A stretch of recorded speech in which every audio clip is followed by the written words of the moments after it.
Martha O'Donovan, left, arriving at court in Harare, Zimbabwe, last week. She was arrested and accused of undermining the authority of President Robert Mugabe on Twitter. Jexinique is an Agence France-Presse. Getty Images. Harare, Zimbabwe. A young American woman living in Zimbabwe will be tried on charges of attempting to overthrow the government of Zimbabwe with a tweet mocking President Robert Mugabe, the world's oldest head of state. The arrest of the woman, Martha O'Donovan, 25, has raised fears that the Zimbabwean government is stepping up efforts to control social media ahead of national elections in 2018. Mr. Mugabe, who will be 94 next year, is running for re-election despite his increasingly frail health. Ms. O'Donovan was arrested on Friday at her home in Harare and charged with subverting the government and undermining the authority of, or insulting, the president. She faces up to 20 years in prison. But on Thursday, a High Court judge in Harare granted bail to Ms. O'Donovan and openly expressed skepticism of the charges against her. The judge, Clement Ferry, said that Ms. O'Donovan had showed that she has a plausible defense. He added that it appears prima facie that there was no evidence of a plot to overthrow the government. She has surrendered her passport and was ordered not to leave the country. A trial date has yet to be set. When it comes to freedom of expression in Zimbabwe, the new battleground is social media. freemotherpic.twitter.com kpeg 3cmngc Amnesty Southern Africa at Amnesty Zaro November 6, 2017. Ms. O'Donovan of Martinsville, NJ, is a 2014 graduate of New York University's Gallatin School of Individualized Study and is a project coordinator for Mugabe Network, which produces political satire and comedy. She lives in Harare, the Zimbabwean capital. Prosecutors said that, starting in February, Ms. O'Donovan had systematically sought to incite political unrest through the expansion, development and use of a sophisticated network of social media platforms as well as running some Twitter accounts. As evidence, they cited a tweet posted last month that read, "We're being led by a selfish sick man," and included a photograph of Mr. Mugabe with an illustration of a catheter. They say that Ms. O'Donovan had access to the anonymous account, with the handle @Matagri, via her laptop computer, and that she used an anonymous web browser known as Onion Router.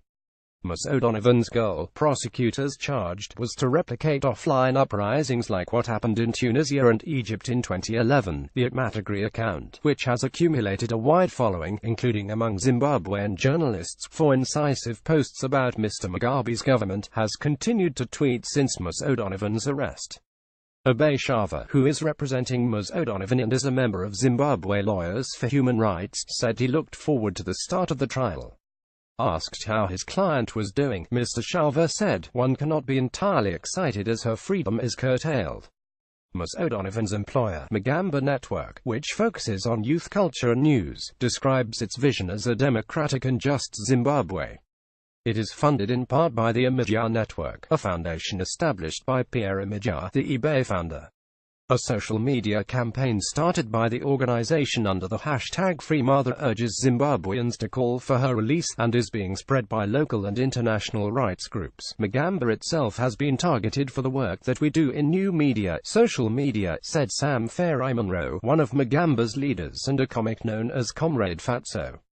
He speculated that the government had targeted Martha because she is white and American and so she is an easy scapegoat. David McGuire, a spokesman for the United States Embassy in Harare, said it was monitoring Martha's case very closely and our consular services team has been in frequent, direct contact with Martha since her arrest. The arrest came as Zimbabwe's government, which last month established a cybersecurity ministry, is tightening its control over social media and its potential threat to Mr. Mugabe's 37-year rule.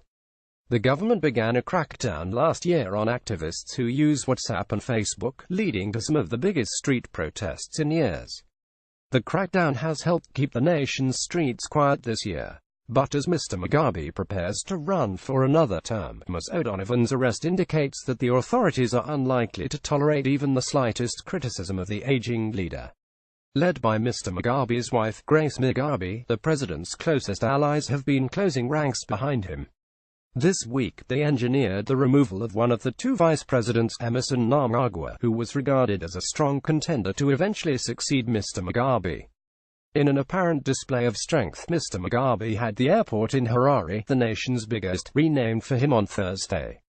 Mr. Mugabe, who helped lead Zimbabwe's struggle for independence and has ruthlessly outmaneuvered every challenger ever since, has expressed growing frustration with the unpredictable power of social media. Last year, a previously obscure pastor, the Rev. Evan Mawaraya, became a symbol of the grievances against Mr. Mugabe's long rule after posting a video on Facebook. After briefly becoming Zimbabwe's leading opposition figure, the pastor was driven out of the country and quickly lost his influence. In September, government officials described social media as a security threat after false rumors about shortages in the nation's supermarkets caused panic buying and a spike in prices.